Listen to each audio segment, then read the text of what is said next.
So recently on the Shadow, I was thinking I was getting maybe some like valve ticks or something and higher RPMs. It's this helmet.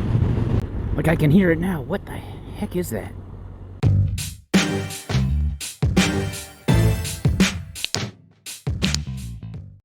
Hey, good morning, guys. Today I'm gonna ride this 21-year-old.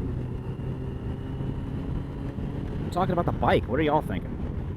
You know, I've had this bike 2 months and I've put maybe 200 miles on it. And now that I'm back on it again, I don't understand why. I guess that's the downside of having two. You know, it's like having two kids. You know, people say they don't have a favorite, but you have a favorite. We know you do. Since we talked about cruisers last week, I figure it's time we talk about sport bikes. Pros, cons. Actually, it's mainly pros and cons. Maybe about what it's like riding the thing. I don't know. Like, I made some notes, but I didn't look at them. Like, oh, I'll remember this. Yeah, so we'll see. Now, this is my 2001 Suzuki Katana 600 that I picked up this year for actually a pretty good price, in my opinion. Technically, it's a sport tourer, not a sport bike. It's what I have access to. When it's close enough, it'll fill the role nicely. Probably the first pro I can think of is going to be weight.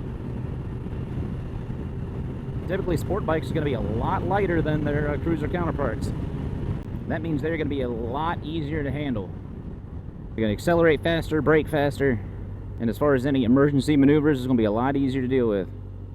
I think a lot of it has to do with the seating position too, because on a sport bike, you're kind of sitting on top of it, whereas the cruiser, you're kind of sitting in it. So you're in more of like an attack-ready stance, if that makes any sense to anyone other than me. And honestly, I'm pretty happy where my feet are on this thing too, because on a sport bike, they're either kind of directly under you or slightly back, which again lends to the feel of the thing. I mean, it's not, that's fairly effortless. And not to mention the power. I mean, compared to my 750 Shadow, this thing's a freaking rocket, man. Just for comparison purposes, this 600cc inline four is making about 78 to 80 horsepower, about 40 foot-pounds of torque. Whereas the V-twin in my Shadow, which of course is only a little 750, is making about 45 horsepower and about 42 foot-pounds of torque. Now the power band's different. Most of this thing's power is going to be north of 10,000 RPM-ish. I looked it up, but I can't remember what it is now. Whereas the Shadow is going to redline about 6,200. Some say it's 55, but all the research I've been doing points me to 62. I mean, not to mention technology has improved much faster in the sport bike scene than it has the cruisers. And this is where, you know, I've done zero research, but, you know, just the different traction control modes, etc., etc. You had those in cruiser or in sport bikes way before you had them in cruisers. Well, since we talked about the pros, I guess it's time to talk about the cons. The biggest con for me is the seating position. I'm still getting used to the bike, obviously, but I'm putting a lot of weight on my wrists, and it doesn't take long for that to start getting uncomfortable. Which I know you're supposed to grip the tank with your legs, and so I'm trying to do, and you're not really supposed to hold yourself up with your hands, you're just supposed to steer the bike, and I don't know, I'm getting used to it. The second con, I guess it depends on who you are, is the seat height. If you're a shorter person, you're going to have a little trouble getting on this thing. The next con is going to be these plastics. If the bike ever goes down for any reason, that's going to be an expensive fix. Now, I know you can get frame sliders and all that stuff to prevent that, which this bike does not have.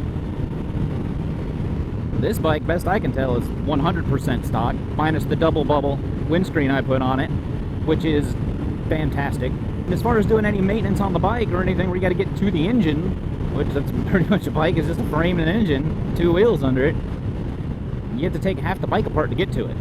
Not to mention these high-revving little engines, I'm pretty sure you're supposed to get the valves checked every now and again. Since I've only had this bike for 2 months, I have no clue when the last time it was done, but she seems to run fine, so we're gonna let it go for a little bit. And the seats on these things are nowhere near as comfortable as a cruiser. I got spoiled with that Mustang seat on the Shadow. And probably the last downside, maybe, it just depends on who you are and what your thoughts are, is, you know, sometimes I'll just be cruising around and I'll look down and I'll be doing 70, 80 miles an hour on this thing without even thinking about it. It's what they're designed to do, man. And it's a completely different experience compared to the cruiser, which is why I wanted one of each, you know? I want to experience every motorcycle I possibly can. So that's kind of my thoughts, pros and cons on sport bikes. you guys think I did a good job, please do me a favor, hit like and subscribe, share this with your friends. If this is stuff you've heard before, let me know. If there's anything I missed, let me know. And until next time, guys, ride safe. Y'all be good. See ya.